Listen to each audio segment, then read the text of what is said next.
Introduction. The subject of the Holocaust, the systematic annihilation of the Jews of Europe, has been central to my whole formation as a modern man. As an atheist, I intuitively knew that the key to the meaning of human existence and the predicament of life was to be found in the graves of the victims.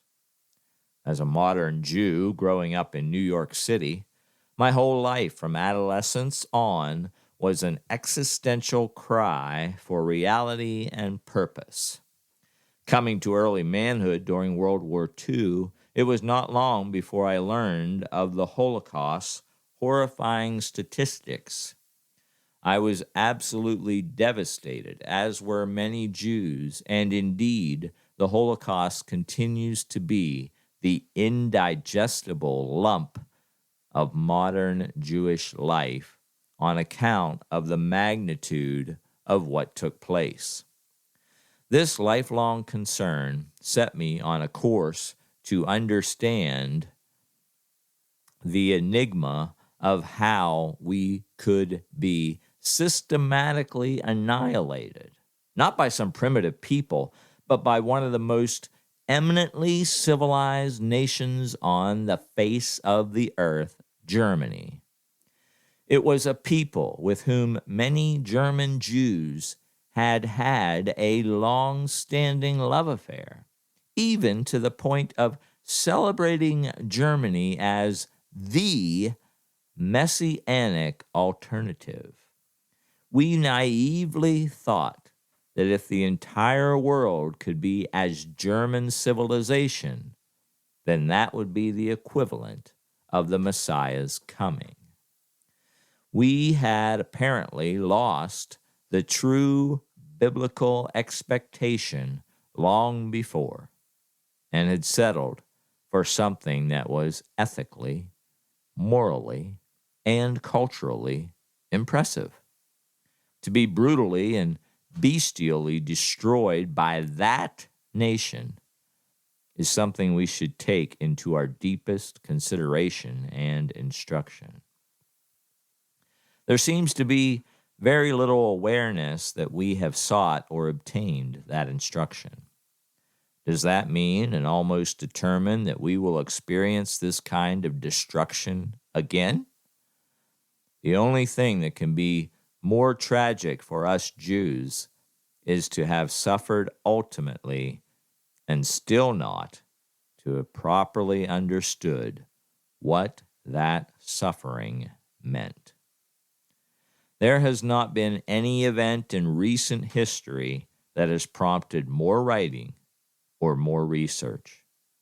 It would take libraries of libraries to contain the exhaustive works that have sifted through the Holocaust, the casualties, how they developed the gas, the rise of Nazism, the history of anti-Semitism, and so many other things that the historians have pondered and weighed.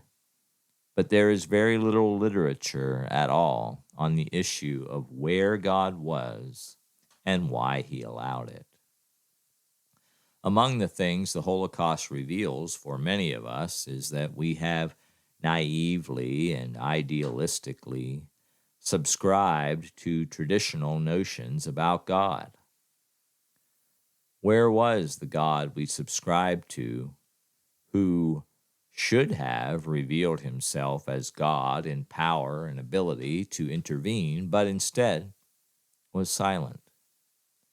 It raises the question of either a God who has a moral defect revealed in his indifference to suffering, particularly of his own people, or a God who is powerless to effect any change, or simply a God who does not exist. We are considered a brilliant people and the writers of many books. We are even called the people of the book. But the great anomaly is that we do not know the very book for which we are known.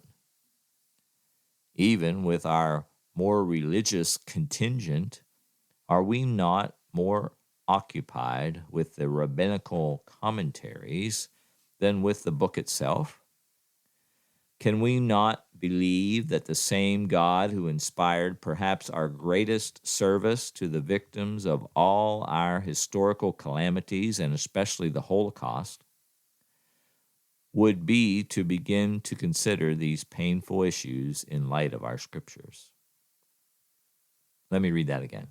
Perhaps our greatest service to the victims of all our historical calamities, and especially the Holocaust, would be to begin to consider these painful issues in the light of our scriptures, which are prolific on the subject of our covenant relationship with God as His chosen people.